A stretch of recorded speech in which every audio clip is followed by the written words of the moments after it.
कहते हैं इंसान वफा भूल सकता है लेकिन जानवर नहीं। ये कहानी एक ऐसे कुत्ते की है जो ठंडी बारिश की रात में भूखा कांपता हुआ अपने मालिक से सिर्फ एक रोटी और एक मुस्कान की उम्मीद कर रहा था। लेकिन किस्मत ने उसके साथ ऐसा किया कि सुनकर आपकी आंखों में आंसू आ जाएंगे। कहानी शुरू करने से पहले चैनल पर नए हैं तो वीडियो को लाइक और चैनल को सब्सक्राइब कर देना ताकि हमारी हर वीडियो आप तक पहुंचती रहे। तो चलिए कहानी शुरू करते हैं। बारिश की रात थी। बारिश बहुत तेज हो रही थी, जैसे आसमान अपने सारे आंसू एक साथ बरसा रहा हो। आसमान में बार बार बिजली चमक रही थी और उसकी डरावनी रोशनी गलियों को उजाला कर देती थी। ठंडी हवाएं तेजी से गलियों से टकरा रही थीं, जिससे पेड़ पौधे और खिड़कियां जोर से हिल रहे थे। सड़कों पर कीचड़ भरा पानी बह रहा था। हर गली एक छोटे तालाब जैसी लग रही थी। हर कोई अपने घरों में छिप चुका था और बाहर एकदम सन्नाटा था। लेकिन उसी अंधेरी और ठंडी रात में एक आदमी नशे में लड़खड़ाते कदमों से घर लौट रहा था। उसकी आंखें लाल थीं और हाथ में शराब की बोतल थी। सड़क किनारे उसका कुत्ता भूखा बैठा था, ठंड में लगातार कांप रहा था। कुत्ता कई दिनों से भूखा था। उसके शरीर पर ठंडी बारिश की बूंदें गिर रही थीं। वह बिल्कुल कमजोर हो चुका था, हड्डियां तक दिखाई देने लगी थी। उसकी आंखों में एक उम्मीद अब भी चमक रही थी कि शायद आज उसका मालिक उसे पहचान लेगा, शायद आज उसे खाना मिल जाएगा, शायद आज उसकी भूख और तन्हाई खत्म हो जाएगी। कुत्ते ने उसे देखकर दौड़ लगाई, सोचा अब खाना मिलेगा। जैसे ही कुत्ते ने अपने मालिक को देखा, उसकी पूंछ जोर जोर से हिलने लगी। वह अपनी आखिरी ताकत लगाकर लड़खड़ाते कदमों से मालिक की ओर दौड़ा। उसकी आंखों में चमक आ गई, जैसे अंधेरे में अचानक रोशनी जल उठी हो। दिल में बस यही सोच थी, अब मुझे रोटी मिलेगी, अब मेरा मालिक मुझे प्यार करेगा। उसे लगा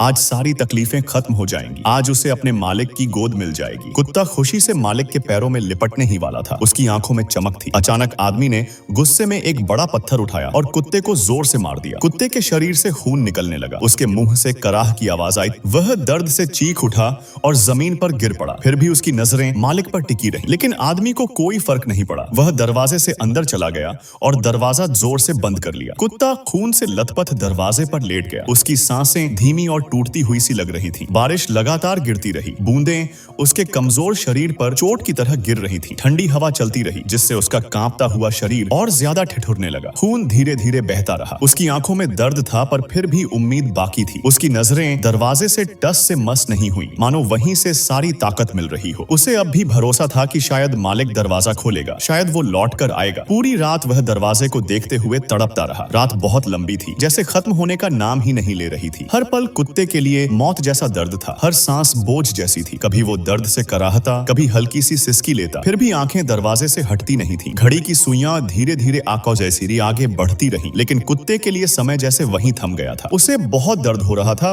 फिर भी उसके दिल में मालिक के लिए कोई शिकायत नहीं थी, बस उम्मीद बाकी थी। सुबह सूरज की हल्की रोशनी पूरे आंगन में फैल चुकी थी। रात भर बरसी हुई बारिश अब थम गई थी और वातावरण में ठंडक थी। आदमी नशे की गहरी नींद से उठा और धीरे धीरे दरवाजे की ओर बढ़ा। उसने दरवाजे पर नजर डाली तो देखा उसका कुत्ता वहीं पड़ा है, लेकिन अब उसकी सांसें थम चुकी थीं। कुत्ते की आंखें बंद थीं। उसका पूरा शरीर ठंडा और निश्चल हो चुका था, मगर उसके पंजे में वो रोटी का टुकड़ा था जो उसने कहीं से बड़ी मुश्किल से लाकर मालिक के लिए रखा था। आदमी ने गौर से देखा तो उसकी आंखें भर आईं। वो यकीन ही नहीं कर पा रहा था कि कुत्ता आखिरी सांस तक उसका इंतजार करता रहा। कुत्ते के पंजे में वही सूखा हुआ रोटी का टुकड़ा कसकर दबा था। पता नहीं उसने वो कहां से ढूंढा था, कितनी तकलीफ से उठाया और यहां तक लाया था। लेकिन उस रोटी में भूख नहीं, बल्कि मालिक के लिए उसका प्यार छिपा था। जिस इंसान ने उसे पत्थर मारा, उसी इंसान के लिए उसने आखिरी वक्त तक रोटी संभाल कर रखी थी। आई होप कहानी आपको अच्छी लगी होगी। आज की वीडियो यही तक। जय हिंद।